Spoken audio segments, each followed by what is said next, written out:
Cody, Alo, Sandy, Rhea, and Peck were going to build a tree house at the kids' club. They all stood together on the ground looking at the tree. Everyone was excited. They couldn't wait to begin.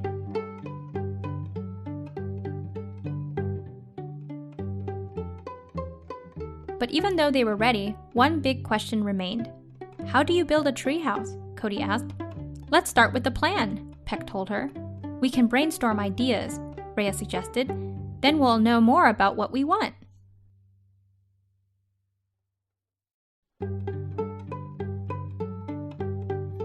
I think we should make a tree castle, Alo exclaimed. Tree castle? What's that look like? Peck said. Like this. It can have flowers all around, Alo pointed at his drawing, and a fountain in front of it. That sounded fun. However, it also seemed very difficult to make.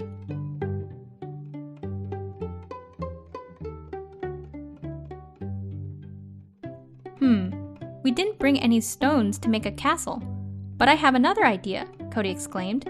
Let's make a tree house with a bouncy house inside it. How would we do that? Asked Rhea.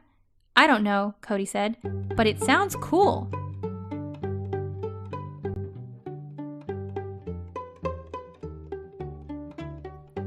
I doubt we could fit a bouncy house in that tree, Rhea said.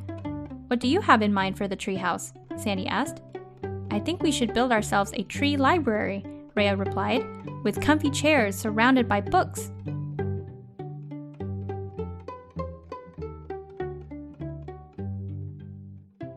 That sounds too heavy, Sandy frowned. The treehouse would fall down. Do you have a plan, Sandy? Peck asked. Of course, Sandy replied. Let's build a treehouse with a skateboarding ramp on the outside. Wow, that seems dangerous, Rhea replied.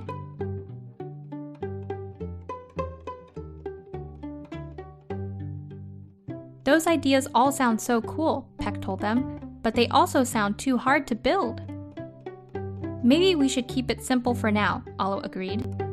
I think we need something like a bird's nest, Peck said, with a strong foundation and a sturdy tree house on top of it.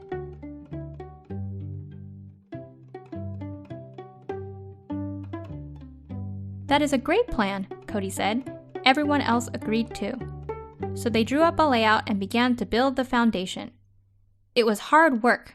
First they ran out of wood, then their hammer broke. Sandy even got a huge splinter. Ouch, she howled.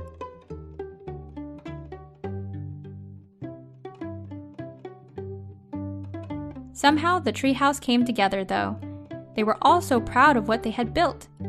Let's all climb up and have an ice cream party, Peck suggested. They played in the treehouse until sundown, and then made plans on what to build next.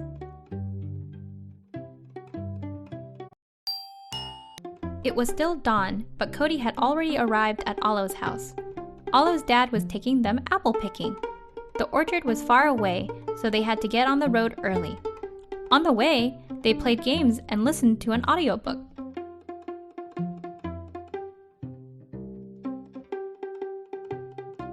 The drive was fun at first, then it felt as if it was never going to end. Finally, they pulled into the orchard. There was an autumn festival happening. Where do we go first? Alo asked.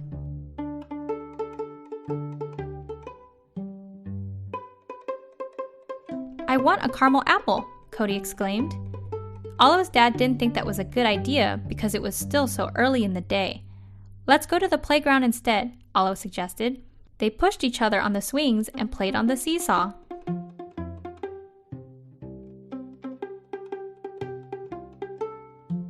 They stayed at the playground until lunchtime. Then they sprawled out on the grass to eat sandwiches and drink cold apple cider. A bluegrass band played awesome music. The audience burst into applause. Cody and Alo clapped along too.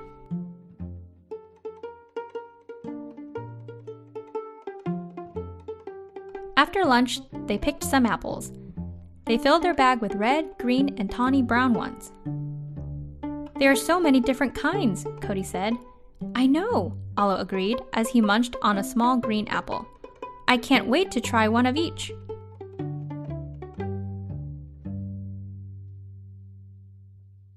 Alo pointed to a tractor-drawn hayride. Can we take that back to the festival? He asked his dad. The wagon was old and full of straw. What a fun ride! Afterward, they walked back to the car with their apples.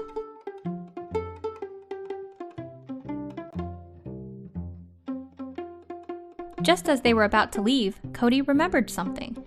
We still need to get caramel apples, she exclaimed. They walked to the stand and bought 2 candy apples.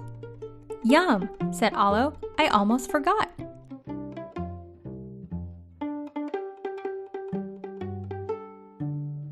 By the time they got in the car, Cody and Alo were exhausted. They yawned as they ate their caramel apples. Let's do this again next autumn, Alo suggested, but Cody had already fallen asleep next to him. Cynthia Platt. Alo, Sandy, and Peck arrived at the beach one day and noticed something was off. The beach is a mess, Alo exclaimed. Somebody needs to clean it up. We can all clean the beach, Peck said. Yes, Alo agreed. Let's get started right away.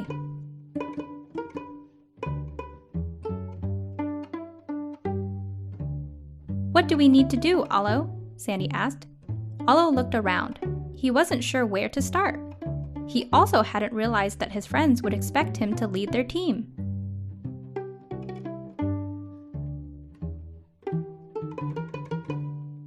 Just look around and see what you want to clean, Alo told them. Peck began working right away, but... Peck, what are you doing? Alo asked.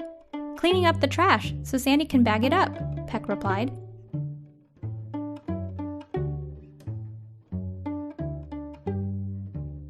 Alo watched Sandy work. Sandy, you shouldn't sweep away shells and rocks, Alo told her. They belong on the beach. Oh, Sandy replied. What should I do instead? Both of his friends were looking to him, but how could Alo help them?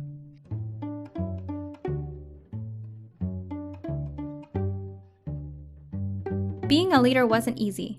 Alo wasn't sure he could do it, but if the beach was clean, it would be healthier for everyone. It was a good reason to try extra hard. So Alo tried to figure out what a good leader would do.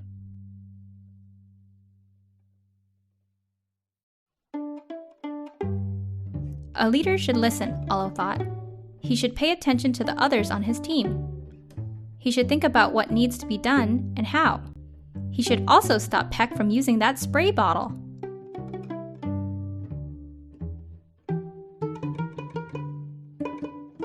We need a plan, Alo told his friends. Let's see what really needs to be done. There's litter everywhere, Sandy said, and there's a lot of seaweed on the wheelchair ramp, Peck added.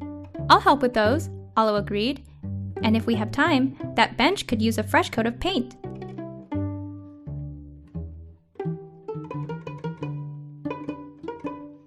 The friends eagerly got to work on their tasks.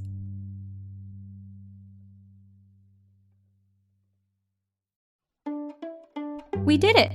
Thanks for helping us get organized, Alo, cheered Sandy. You're a good leader, added Peck. The 3 of us are a good team, replied Alo. After all, being a leader means being part of a team. It was Peck's birthday, and Sandy made a cake for his surprise party that afternoon. She put it on the picnic table next to the fruit and juice, then went back inside to get decorations and balloons. When she came back outside, though, the cake had disappeared.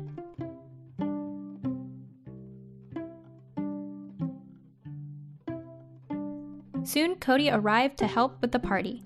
Someone took Peck's cake, Sandy told her. The party is doomed. It's not doomed, Cody replied. We'll find the cake. Let's look around for some clues.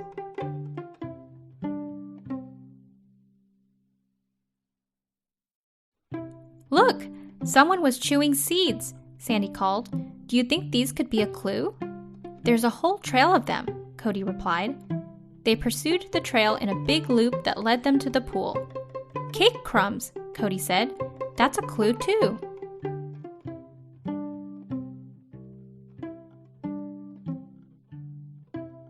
Now we have 2 clues, Sandy said. Those crumbs make another trail, Cody added. Let's follow them. Sandy and Cody were in hot pursuit of Peck's cake and whoever took it. With a little more snooping around, they'd find it.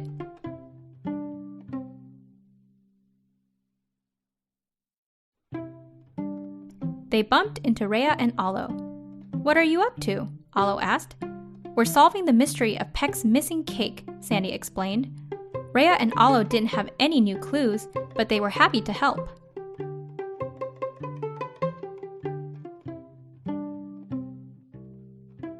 The trail of crumbs continued until it stopped short. "Oof," Sandy exclaimed. "We've run out of clues." "Now we'll never find the cake," Cody added. They all waited at the picnic table for Peck to arrive so they could give him the bad news.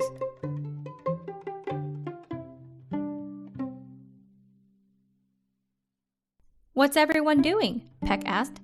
"Someone took your surprise birthday cake," Sandy sighed. "We tried to rescue it, but..." Then she noticed that Peck was covered in something.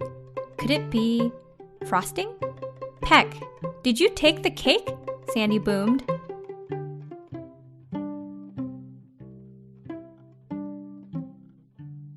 "I did," Peck admitted. "It was so cool that the cake had my name on it, so I flew in and took it." "But it was for your surprise party," Cody said. "Well, I didn't know that," Peck argued, "but I still saved some to share with all of you."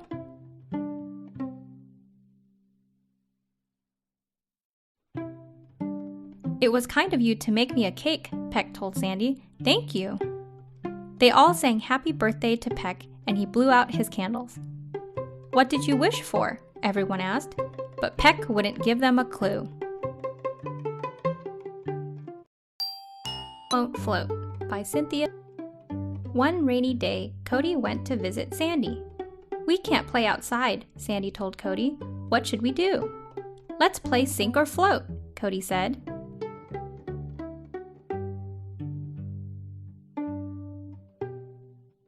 They found a large container and filled it with water. "We need to be careful," Sandy exclaimed. "We don't want to spill any." "We're always careful," Cody replied.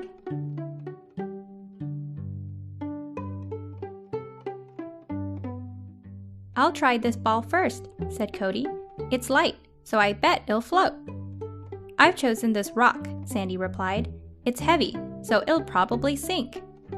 The ball bobbed to the top, and the rock sank down. "Our predictions were right," Cody said.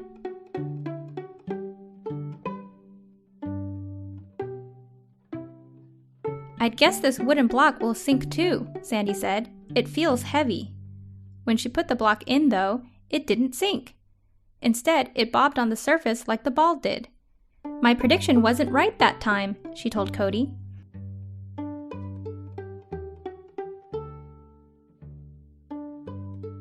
"My turn. I'll try this dinosaur," Cody said. "That won't float," Sandy replied. "It's too big."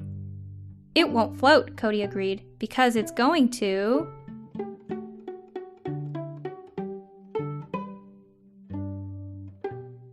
"Cannonball!" Cody exclaimed.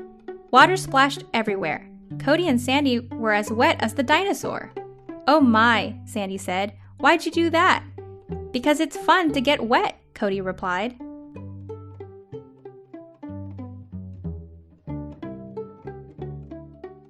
"You're right," Sandy agreed. "Look, the sun has come out. How do you feel about going for a swim?" "Let's do it," Cody said. It turned out they both liked to cannonball too. Cody, Olo, Sandy, Rhea, and Peck were visiting a puzzle room.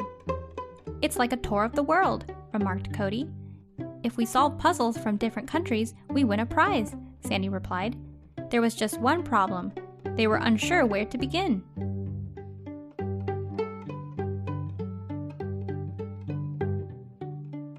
"What should we do first?" Rhea asked.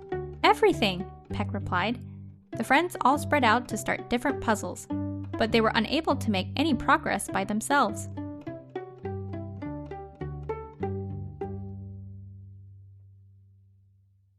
"There's too much disorder. Maybe we should work together," Rhea suggested. "Let's start at the beginning," Peck said. He flew to the very first puzzle at the front of the room. Everyone followed him to the unsolved puzzle.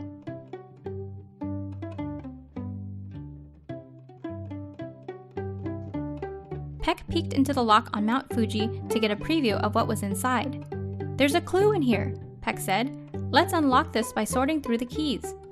They each took some keys and tried and retried them in the lock. "I've got it," Olo called and held up a riddle.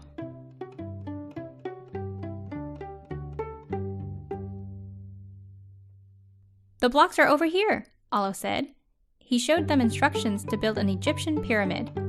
They almost got to the top, but Cody dislodged a block and knocked it over. "It's okay, we can rebuild it," Rhea reassured her. When they did, they found another clue.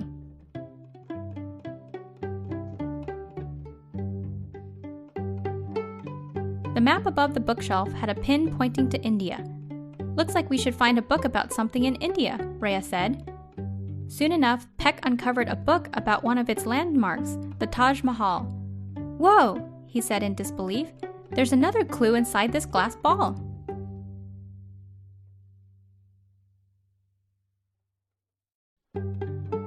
"What does water's deep mean?" Sandy asked. They were unsure until they found 5 pools of water shaped like the Great Lakes. As a precaution, Cody tested the water to see how deep it was. Then she stuck her hand into one lake after another. The other glass ball was in Lake Superior.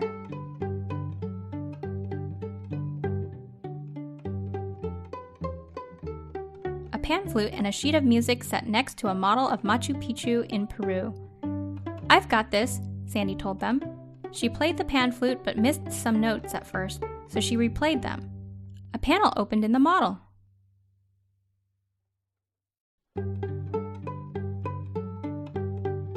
Inside were their prizes, 5 globe-shaped trophies. "We did it!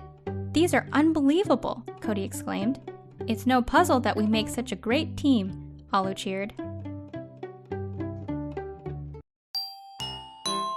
"I think I'd like to paint a portrait," Olo told his friends one day. "Can we be in it?" Cody asked. "And wear fun costumes?" Peck added. "That's exactly what I want," Olo exclaimed. "I'd love to paint you two."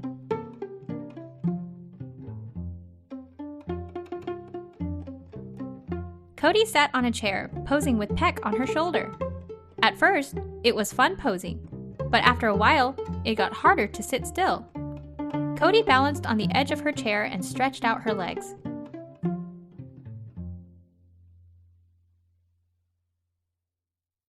Not long after, Cody looked over at Peck, who was concentrating on posing. She nudged her friend to tell him a funny joke. They both started giggling. Olo gave them a confused look and wondered if they were laughing at him.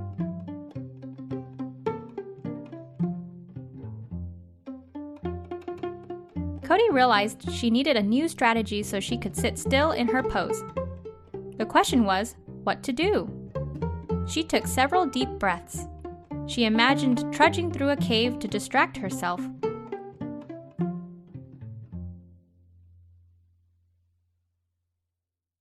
That worked for a few minutes, but soon enough, it happened again. Cody got restless in her chair.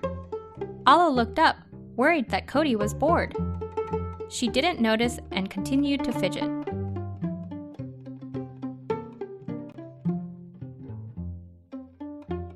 Finally, Olo finished his painting. Cody lunged out of her seat.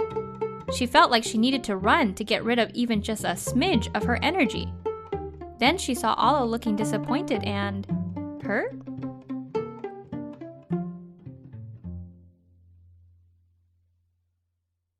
"I loved your painting," Cody told Olo. "You did a great job." "Really?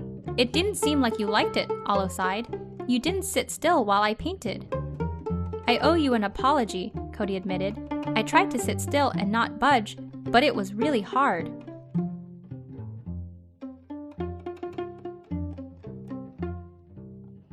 "I understand," Olo said. "I didn't realize how long it would take, or that it would be hard for you." Cody was so happy that her friend wasn't holding a grudge. "I'll try harder to sit still and not move next time," Cody said.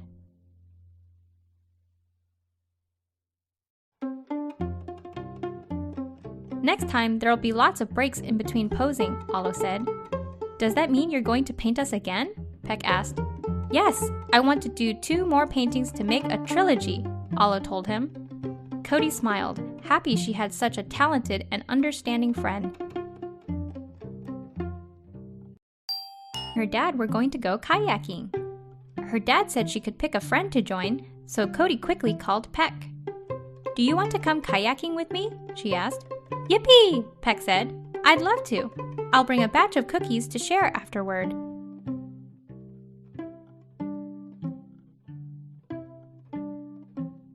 On the day of the kayaking trip, Cody and Peck put on life jackets. Cody's dad went to fetch some oars for the kayaks.